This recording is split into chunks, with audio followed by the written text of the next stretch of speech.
Salve, salve galera! Hoje a gente está aqui para falar do KNRI11, que divulgou ontem o seu relatório gerencial e hoje já estamos aqui para trazer esse conteúdo atualizado para vocês. Então, se você gosta de fundos imobiliários, ações, dividendos, bolsa de valores, finanças de maneira geral, já confere a sua inscrição aqui para ajudar o nosso trabalho e vem aqui comigo para a tela. Estou aqui então com o KNRI11, esse fundo que é importantíssimo, galera. Ele é muito importante na nossa bolsa. Por quê que ele é importante? Por que ele é tão relevante assim? Porque, pessoal, ele tem um patrimônio muito grande aí, cerca de 3,9 bilhões, tá? Inclusive, uma curiosidade, ele está aí no top 3 de fundos imobiliários, né, com maior patrimônio, só perde aí para o KNCR11 e para o Canip, tá? Então, por isso que ele é um fundo muito importante. Só que, né, por outro lado, às vezes ele é esquecido, porque ele não paga um dividendo tão alto assim, se a gente comparar com outros fundos imobiliários do mesmo segmento, tá? Aqui no caso, o dividend yield dele está em 7,3%. Só que, pessoal, por ele ser um fundo muito grande, acaba que o dividendo dele é menor, tá? E eu vou te explicar isso, por que que isso acontece, né? Mas, de qualquer forma, aqui de maneira geral, PVP 0,95, né? A rentabilidade dele aí nos últimos 12 meses, vamos ver se a gente acha que a rentabilidade só tem a do mês, foi de 4,37. Então, vamos pegar aqui, ó, KNRI11. Ele, como eu disse, pessoal, ele é um fundo, né? Por ser muito grande, ele não paga tantos dividendos. Nos últimos 12 meses, ele se valorizou aí cerca de 15%. Ele tem um histórico muito grande já, tá lá desde 2010. Então, é por isso que ele se torna um fundo interessante. Além do que, né, a Equineia, então, é um fundo realmente muito importante. Em relação aos dividendos, como eu disse, 7,33 nos últimos 12 meses, pagou R$11. Depois a gente vai fazer algumas simulações, estou aqui com uma planilha, vou calcular o preço justo dele. Mas antes, vamos para o relatório gerencial que foi divulgado ontem.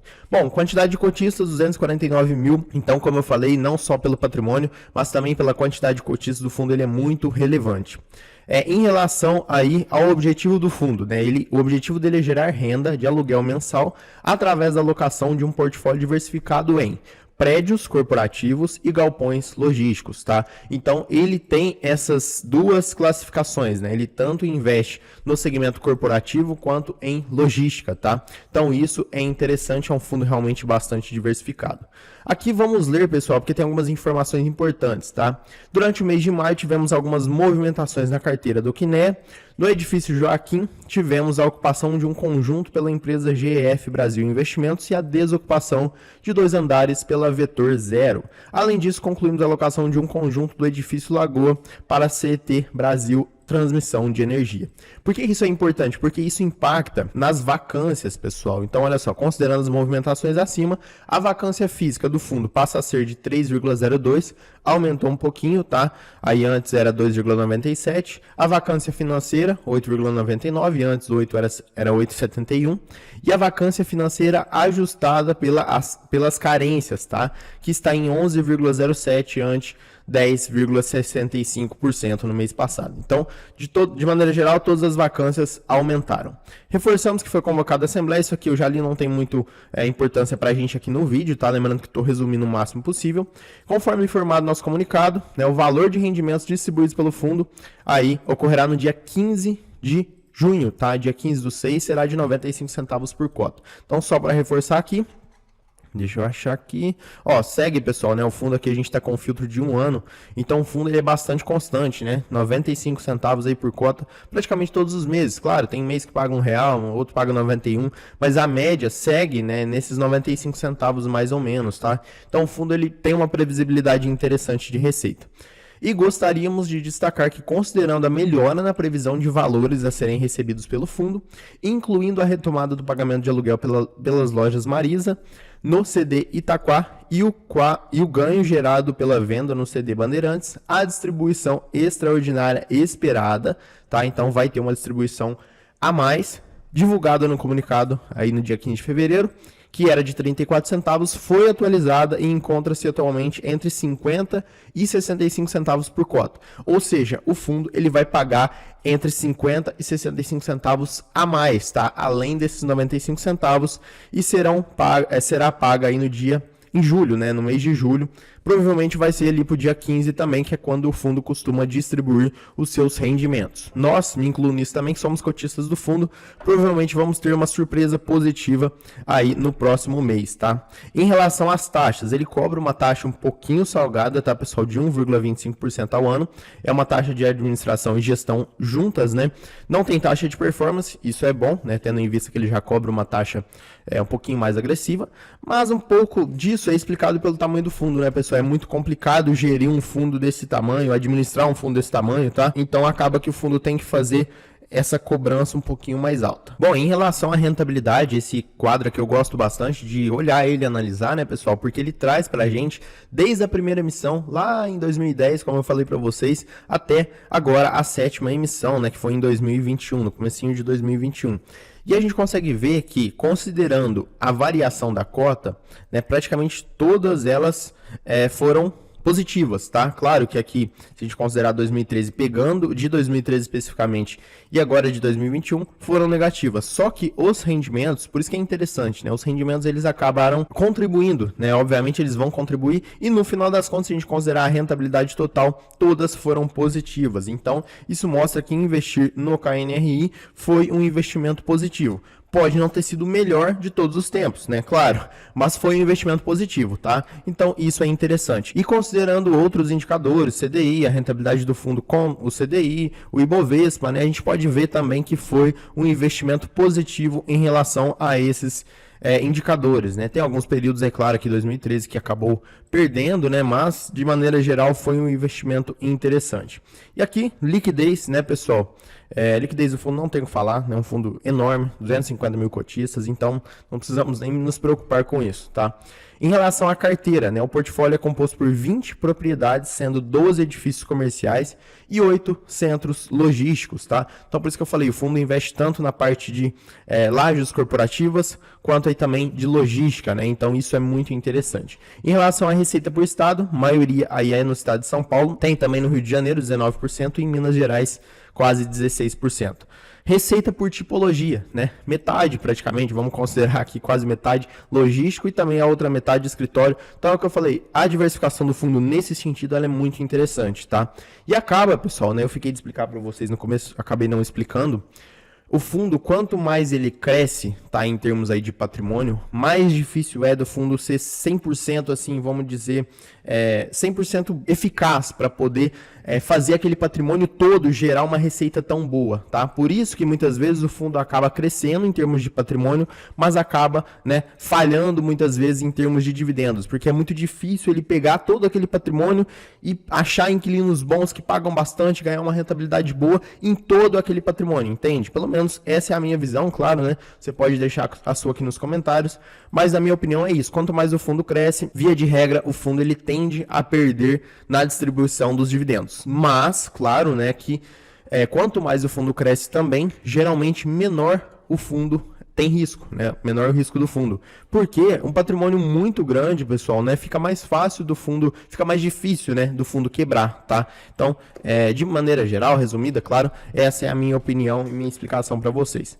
Receita por tipo, né? A maioria é atípico e 46% é típico. E em relação aí aos índices de reajuste dos contratos, maioria é pelo IPCA e tem um pouco também pelo IGPM, o que é normal, né? Tranquilo, não tem nenhum problema. Em relação aos vencimentos, a maioria, 59%, é de 2027 para frente, tá? Em relação ao revisional dos contratos, estamos aí bem próximos, né? Aí das datas, 2023 agora e 2024 também 26%. Então, teremos aí uma revisão nos contratos, né, em grande parte dos contratos. Em relação à vacância, pessoal, tanto física quanto financeira, isso aqui é muito importante, tá? Em fundos aí do segmento em fundos de tijolos, de maneira geral, tá? De todos os segmentos, vacância física e financeira. A gente consegue ver que o fundo está com uma tendência, sim, de aumentar as suas vacâncias, tá?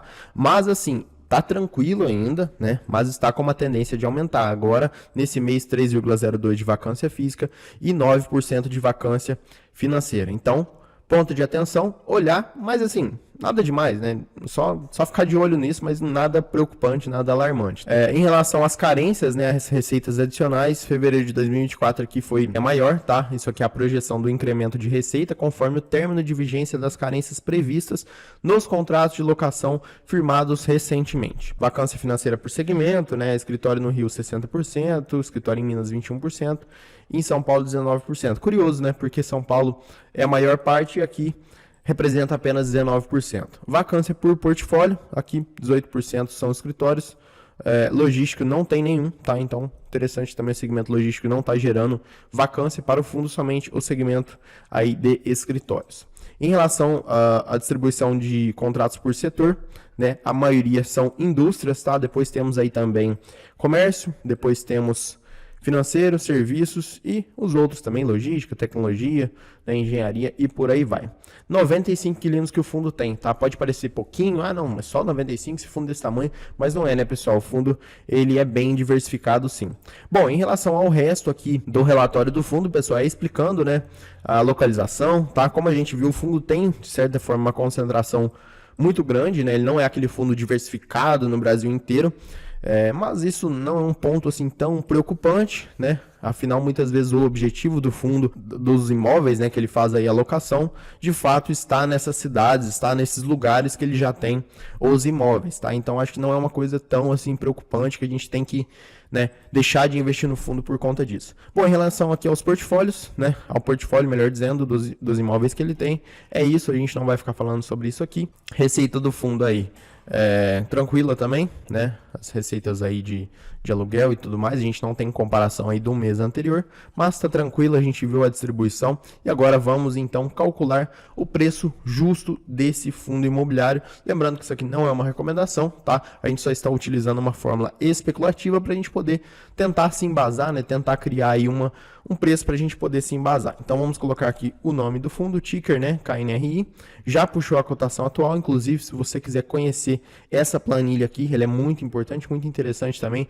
Mostra aí, pessoal, a sua carteira, tá? Os gráficos, os valores que você tem investido, os proventos, tá? Mês a mês, ano a ano, olha só, 2022. Enfim, é uma planilha completa para você acompanhar seus investimentos, tem a parte de rebalanceamento, tem a parte de investimentos no exterior, tá?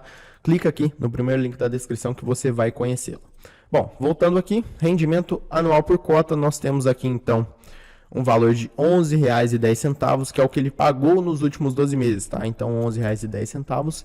E a taxa de desconto, pessoal, eu vou considerar aqui 7%, né? Porque o fundo ele não paga muito mais que isso. Eu acredito que não vai pagar muito mais que isso, pelo menos aí nos próximos anos, tá? Então, vou considerar 7%. E então, considerando essas informações, nós temos um preço justo de R$ 158. Então, nós temos aí uma margem de segurança de 4,65%. Claro, né, que é considerando essa taxa de desconto, se a gente for um pouco mais agressivo, a gente consegue ver que o fundo não está mais no seu preço justo. Aí, a gente tem que fazer a nossa análise individual, cada um vai julgar a taxa de desconto que achar pertinente. E por último, vamos pegar essa outra tabela aqui, pessoal, para a gente trazer as informações. E basicamente o que eu quero mostrar para vocês aqui é o quanto você precisa investir, quantas cotas você precisa ter para poder aí atingir de certa forma os seus objetivos, tá? Então vou pegar aqui o último rendimento dele, que foi 95 centavos por cota, tá? E agora vamos colocar o preço dele, que é de R$ 151,50. Basicamente, pessoal, o que a gente tem aqui, né? Para você comprar 10 cotas, você tem que investir aproximadamente R$ 1.500 e você vai receber por mês, né? Mais ou menos, né? Considerando esse rendimento, R$ 9,50. E assim por diante, né? Investindo 150 mil, você tem aí um rendimento de mais ou menos R$ 950. E é isso, pessoal, no vídeo de hoje. Eu espero de verdade que vocês tenham gostado. Deixa para mim nos comentários a sua opinião sobre o KNRI 11. Vou ficando por aqui, um abraço e até segunda-feira.